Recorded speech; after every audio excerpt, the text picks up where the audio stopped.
शुभ काम पूर्व छिंक आसवा शुभ ना अशुभ जानतु कौन रही पछर कारण बेले बेले थंडा धूली एवं बेले बेले अन्य किछि कारणरू छिंकिवा होता है। तथापि लोक माने छिंक को शुभ एवं अशुभ सहित जड़ित करती किंतु छिंकिवा एक प्राकृतिक प्रक्रिया।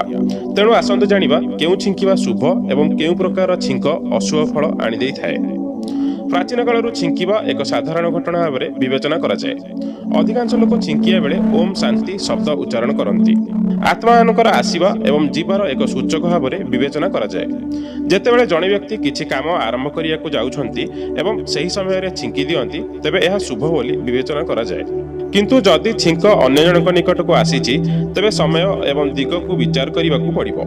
जदि आपण किछि काम आरंभ करिया को जाउछंती एवं आपण प्रकृत छिंक शुणुछंती तेबे किछि समय पई बंद करंतु एवं किछि समय परे काम करंतु।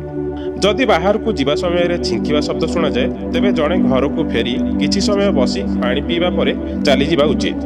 जदि दिनर प्रथम त्रयमासरे दक्षिण पूर्व दिगरू छिंकिवार शब्द शुणा जाए तेबे कार्य बाधा उपजिबार संभावना थाए। जदि एही शब्द दिनर द्वितीय भागरे समान दिगरू शुणा जाए तेबे नियार भय थाए। दिनर तृतीय भागरे एही स्वर शुणिया परे जणे बंधु को भेटिबार सुजोग अछि।